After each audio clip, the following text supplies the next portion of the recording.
300 people dancing, music so loud you can feel it in your chest. Everyone's having the time of their lives. Then someone screams. And just like that, the party's over. Tonight, 5 true stories from nightclubs where something went very, very wrong. Let's get into it. These stories come from bouncers, bartenders, DJs, and people who were just there to have a good time. All of them witnessed something that made everyone stop dancing and head for the exits. Some of these made local news. Some were covered up. All of them are true. If you're enjoying this, hit that like button and subscribe for more true horror stories every week. Story number 1 takes place in Miami, spring break 2019. And it involves a bathroom that shouldn't have existed. Story 1. The third floor bathroom. This comes from a bouncer named Marcus who worked at a club in South Beach. March 2019, peak spring break. The club's at capacity, about 800 people across 3 floors. Around 1:30 a.m., a girl comes up to Marcus at the main entrance. She's crying, mascara running, clearly shaken. "I need to leave," she says, "right now." "What happened?" Marcus asks. "Did someone hurt you?" "The bathroom," she says. "There's something wrong with the bathroom." She's clearly upset but not injured. Marcus gets one of the female staff to check on her. Meanwhile, he radios security. "We got a situation with the third floor women's bathroom?" "Negative," comes the response. "Third floor's clear." But the girl insists she was in the third floor bathroom. Something happened. Marcus escorts her to the office, gets her some water, asks her to explain. This is what she tells him. She went to the bathroom on the 3rd floor around 1 a.m., the main one near the VIP section. There was a line, about 6 girls waiting. While standing there, she noticed a second bathroom entrance, down a short hallway to the left, no line. "I didn't know there was another bathroom," she tells one of the other girls. "There isn't," the girl says, "but she can see it, clear as day. Door marked women, hallway leading to it." She walks over, opens the door. It's a bathroom, nicer than the main one, cleaner, better lighting, completely empty. She goes in, uses a stall. Everything seems normal. But when she comes out to wash her hands, she notices something in the mirror. Behind her reflection, she can see into the stall she just used. The door's open, and there's someone in there now, a woman, just standing in the stall, facing the wall. The girl spins around. The stall door's closed. She looks back at the mirror. In the reflection, the door's open. The woman is still there, still facing the wall. The girl backs toward the exit, not taking her eyes off the mirror. In the reflection, the woman's head starts to turn. The girl runs, bursts out of the bathroom, back into the hallway. The door she came through isn't there anymore. Just a wall, solid wall. No door, no hallway. She's standing in a completely different part of the club, and she can't find her way back to where she was. That's when she found Marcus. Marcus doesn't know what to make of this. Girl's clearly terrified, not drunk. She passes a breathalyzer. Not on drugs. Pupils are fine. He radios his supervisor. They review security footage. Here's where it gets weird. On camera, they watch the girl standing in line for the bathroom. Normal. Then she just walks into a wall. Not through a door. Into a solid wall. And she disappears. For about 4 minutes, she's not on any camera. Then she reappears. Different location, stumbling out of a wall on the 2nd floor. She walks straight to Marcus. The supervisor rewinds the footage, plays it again. Same thing. She walks into a wall, vanishes, reappears on a different floor. They check the blueprints. There's no second bathroom on the 3rd floor. There's no hallway where she described. But they decide to investigate anyway. Marcus and 2 other security guards go to the 3rd floor, to the spot where the girl said she saw the door. It's just a wall. They knock on it. Solid. But Marcus notices something. The wall's cold. Like freezing cold. In a packed nightclub in Miami in March. He puts his ear to it, and he hears water running, like a sink. On the other side of the wall, they call maintenance, get someone to open up the wall space. Behind it, there's old plumbing, sealed-off pipes, and remnants of tile work. There was a bathroom there, decades ago, before renovations. It was closed off in 1997 after a woman died in it. She'd overdosed in one of the stalls. wasn't found until the next morning, face against the wall. The club shut down for the night. Too many people freaking out once word spread. Marcus quit 3 weeks later. He told me he kept having dreams about that bathroom, about walking in and seeing the woman in the stall. And in the dreams, when she turns around, it's him. If you're already creeped out, make sure you're subscribed. We've got 4 more stories to go. Story 2 comes from a DJ named Alex. He worked clubs in Chicago for about 8 years. This happened at a venue called Temple, not its real name, but similar. October 2018. Saturday night. Place is packed. Alex is doing his usual set, house music, crowds loving it. Around midnight, he gets a request. Guy walks up to the booth, mid-30s, well-dressed, hands Alex a USB drive. "Can you play something from this?" the guy asks. Alex doesn't usually do requests from random USB drives, security risk, but the guy seems normal, polite. "Oh, what's on it?" "Just one track, please, it's important." Something about the way he says it. Alex agrees. "I'll play it next," he says. The guy nods, thanks him. Disappears back into the crowd. Alex finishes his current track, plugs in the USB. There's one file, no title, just numbers 101218.mp3. That's today's date, October 12th, 18. Alex cues it up, hits play. At first, it sounds like a normal club track, deep bass, 4-on-the-floor kick drum. The crowd keeps dancing. But then Alex notices something. There are no highs, no melody, just bass, deep, rumbling bass. And it's getting lower, lower than his system should be able to reproduce. He can feel it in his chest, like his heart sinking to it. He looks out at the dance floor. Everyone's still dancing. But something's off. They're all moving in sync, perfectly in sync. Hundreds of people, all doing the exact same movement, same time. Alex has never seen that happen naturally. He looks at his mixer, tries to crossfade to the next track. The crossfader won't move. He tries to stop the track, press pause. Nothing. It keeps playing. The bass is so deep now it's almost subsonic. Alex feels nauseous, and the crowd, they've stopped dancing. Everyone on the dance floor is standing still, facing the DJ booth, staring at him. Hundreds of people, dead silent, just staring.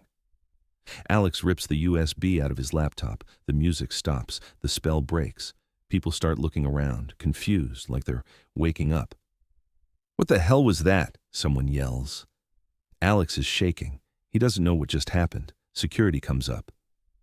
"You okay, man? You look pale." "Did you see that?" Alex asks. "Did you see everyone stop?" "Yeah, it was weird. Music cut out. Everyone stopped dancing. Why'd you kill the track?" "I didn't. I pulled the USB, but..." Alex looks at his laptop screen. The track is still playing. The waveform is moving. Audio meter bouncing, but no sound is coming out.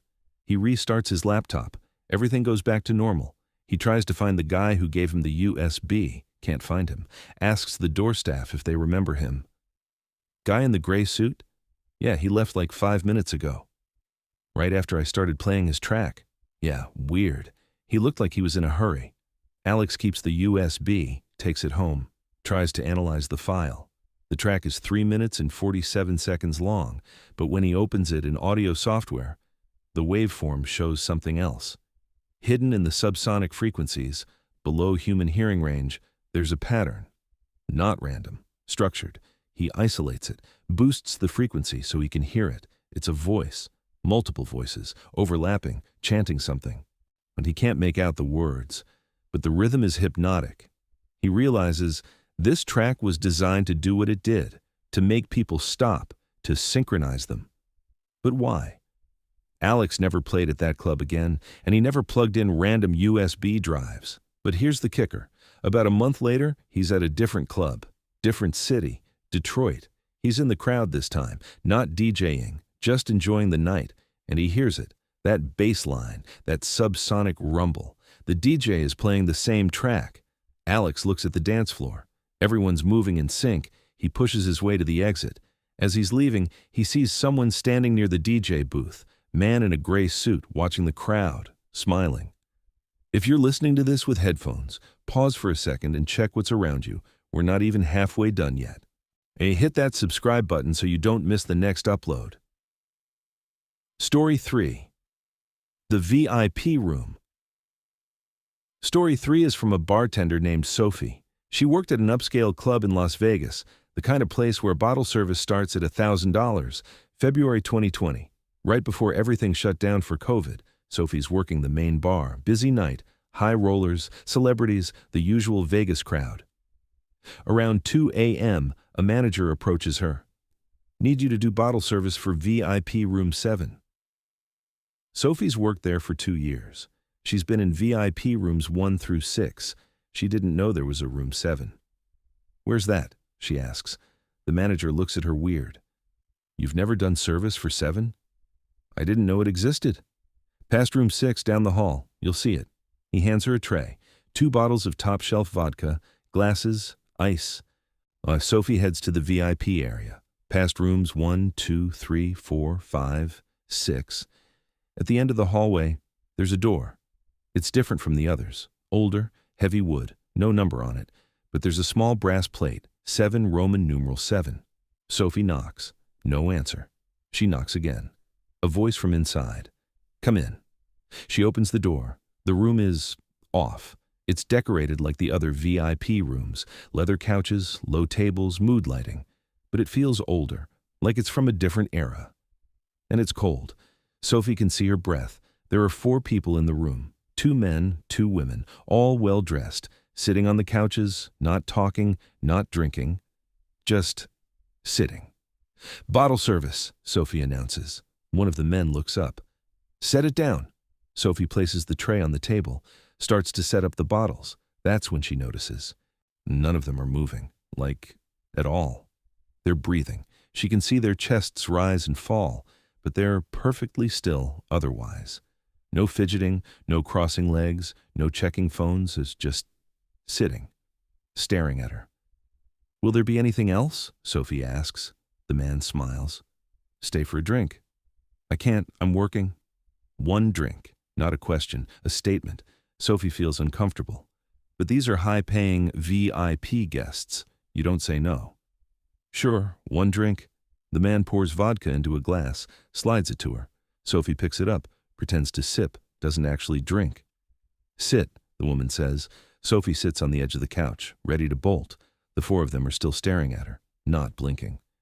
Sophie realizes they haven't blinked once since she entered the room.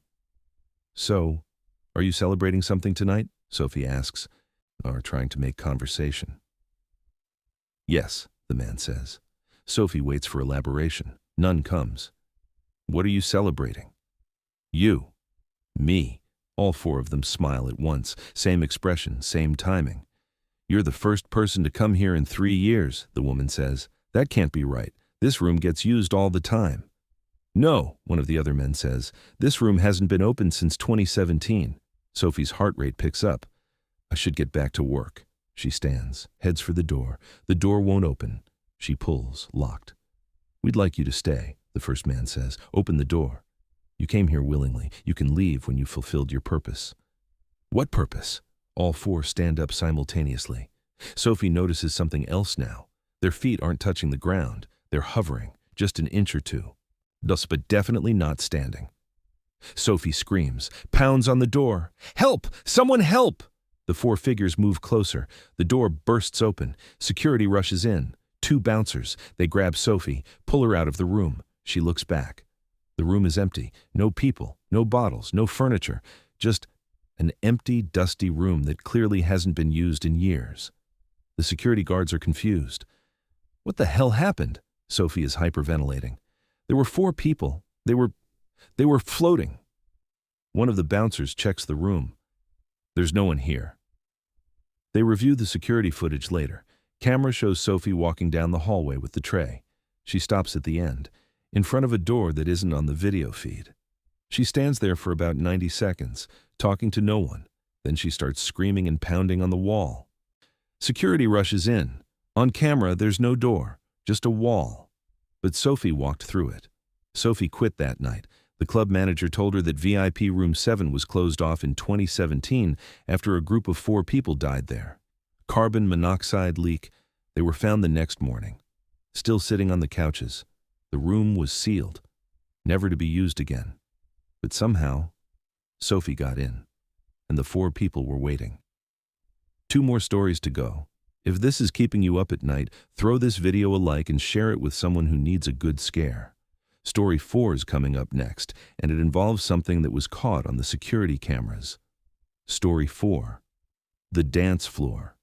Story 4 comes from a security guard named Devin. He worked at a club in Atlanta, June 2021. First summer after lockdowns ended, everyone's ready to party again. Devin's in the security office, banks of monitors showing every angle of the club. Around 1 a.m., he notices something on camera 7, the one pointing at the main dance floor. There's a girl dancing, alone, in the middle of the crowded floor. Nothing weird about that. Except, people are giving her space, like a lot of space. There's a clear circle around her, about 6 feet radius. Everyone's dancing around her but not getting close. Devin watches. It's subtle, but once he notices it, he can't unsee it. People dance toward her, then veer away at the last second, like there's an invisible barrier. He switches to camera 8, different angle, same thing. Clear space around this girl. Devin radios the floor security. "Hey, you see the girl in the white dress, center of the floor?" Pause. "Negative?" "Oh, I don't see anyone in white." Devin looks at the monitor. "She's right there." "Camera 7, dead center, white dress, you can't miss her." "Bro, I'm looking right at that spot. I don't see anyone." Devin switches to a third camera. She's still there. He decides to go check himself. He leaves the office, heads to the dance floor. It takes him about 2 minutes to get there. When he arrives, the circle is still there, an empty space in the middle of the crowded floor. But no girl. He walks into the empty space. It's cold, like stepping into a freezer. The people dancing around him don't seem to notice, but they're all avoiding this exact spot. Devin pulls out his radio. "Camera 7, do you see me?" The guy in the office responds, "Yeah, I got you." "What do you see?" "You're standing in the middle of the dance floor." Why?" "Do you see anyone near me?" "Nah, man. Everyone's dancing around you. You look weird just standing there." But Devin can feel it. There's something here. He takes out his phone, opens the camera, points it at the empty space around him. On his phone screen, there she is, the girl in the white dress, dancing, right in front of him. But when he lowers the phone and looks with his eyes, nothing. He raises the phone again. She's there, on the screen. And now she's looking at him. Direct eye contact, through the phone. She stops dancing, starts walking toward him. Devin backs away, keeps the phone up. She's getting closer. On the screen, she's 3 feet away, 2 feet, 1 foot. She reaches out. Her hand passes through the phone screen. Devin feels fingers touch his face. Ice cold. He drops the phone, runs. Doesn't stop until he's back in the security office. His coworker is there. "Dude, what happened? You look like you've seen a ghost."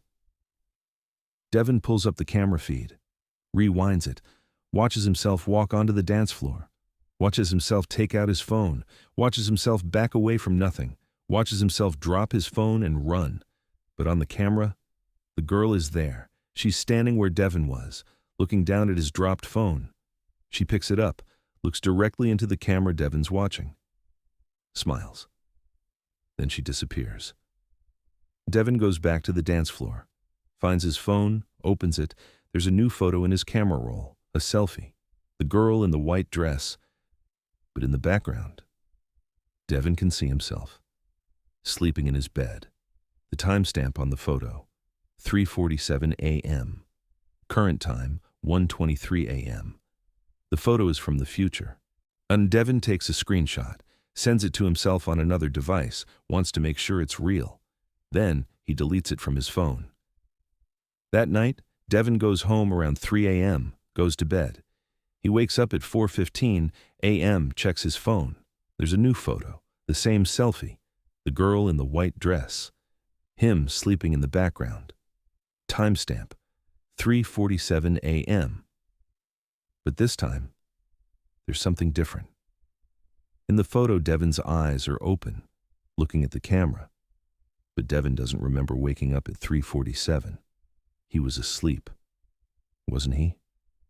Devin requested a transfer to day shifts, but the club didn't have day shifts, so he quit. He still has the photo, won't delete it, says he's afraid of what might happen if he does. And sometimes, late at night, his phone camera opens by itself, takes a photo, always at 3:47 a.m., always the same angle, him sleeping. But every photo, he's in a slightly different position, like someone's checking on him, making sure he's still there. One story left.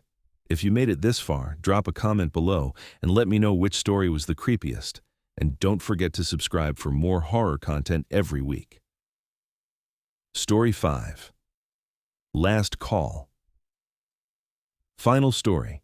This one's from multiple sources, different people who all experience the same thing. Different clubs, different cities, but the same phenomenon. It's called last call.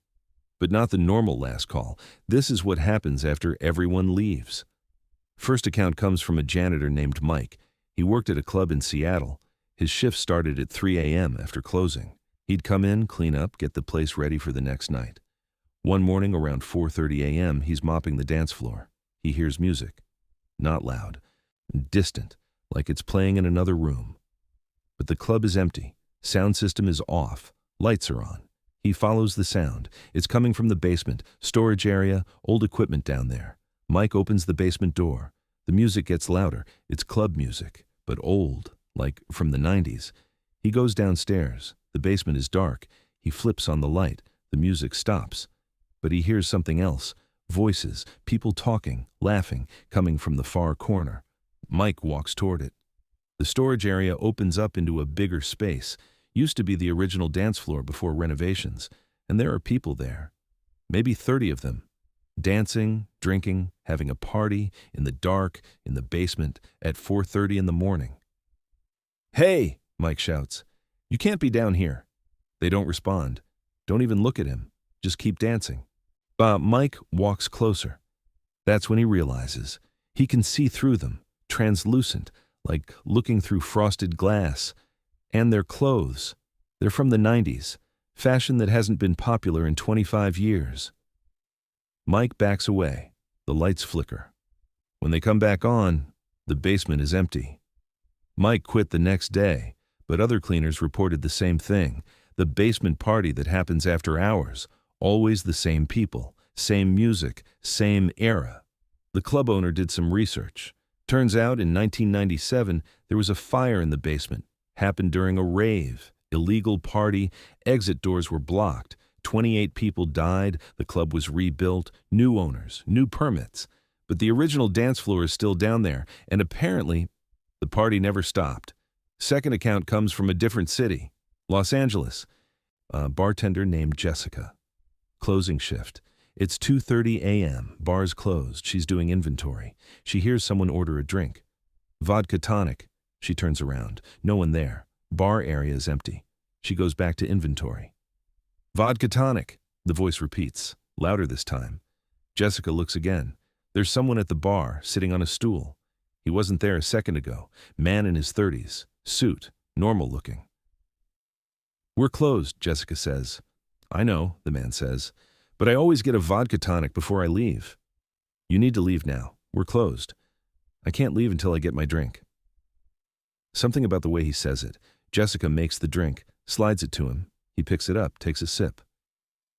"Thank you," he says.